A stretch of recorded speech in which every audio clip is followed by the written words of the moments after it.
What's good, everyone? This is Meihouwangddouzhanshengfo here with another rating review. Today, we're going over Sinners, a movie written and directed by Ryan Coogler and his wife. I love the cast, the dialogue, and attention to detail on the accent for the time period. Michael B. Jordan did, in fact, eat. Unfortunately, I like everything about the movie until we get to the actual juke joint and the vampires show up. I'd say my opinion of the movie, before the actual juke joint was a resounding 9 out of 10. Taking the whole movie into perspective, however, I'd give this movie a 7 out of 10. Some points of emphasis as to why I feel the movie is overhyped and just a movie is, let's fast forward to the point of the movie that Annie said she felt the wiggles from the initial vampires, or initial vampire sighting. I thought that she would have actually been able to tell what the vampires disguised as the white people, since she was a magical practitioner. So I thought that when she, brought up the term wiggles, that would have led to, some different scene progression going forward from that point. That thusly would have helped everyone, go about defending themselves better. But let's continue as if she didn't know who they were, as it took place in the movie, because one playing devil's advocate, or even a middle advocate, could say that point is debatable, which is fair.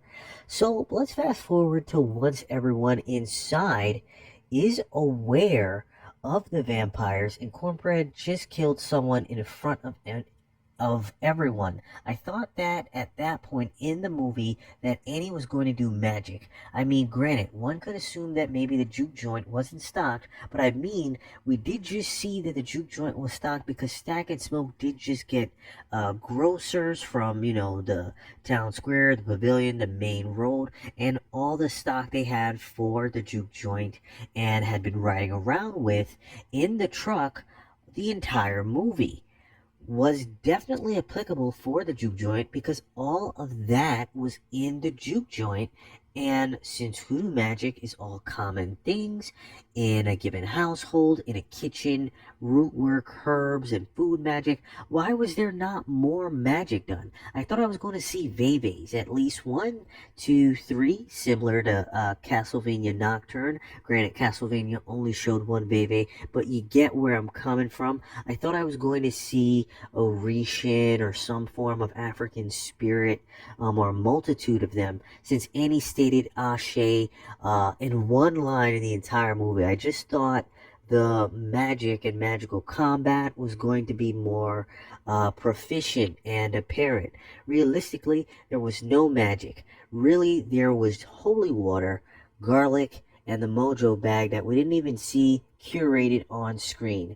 To be honest, I've seen more magic depicted in one episode of Supernatural in its heyday.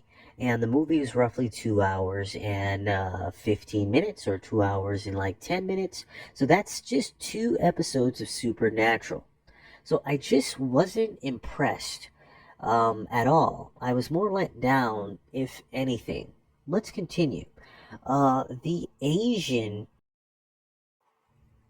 bitch really blew mine. It's ironic she acted as a suicide bomber. I just kind of caught that passively while writing down my points for this. That's crazy.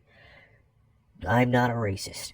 At the same time, once again, okay, let's get to the actual combat in the movie. I don't know why vampires started moving like zombies once they got in the juke joint. They were moving slow as fuck, moving like regular people or even slower.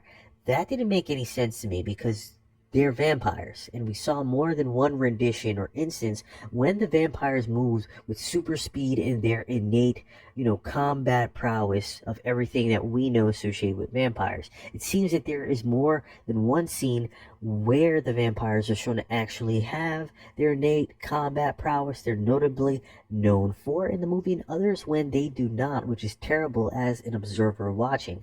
As soon as the vampires came in, all of the cast or the main cast members that weren't vampires should have died in that instance. And then when Michael B. Jordan tells the preacher boy to go and jump from the back, there's no way that Michael B. Jordan should have been able to stab the head vampire in the back.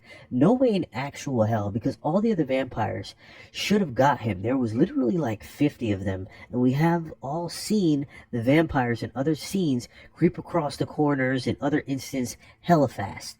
This movie is a resounding 6 to a 7 out of 10 at best, and the actual plot, besides the lead up, was ass pulled to high heaven. It's a shame as the acting and the cinematography and the casting was choice. In either instance, this has been Meihouwangddouzhanshengfo here with another movie review. I'm out.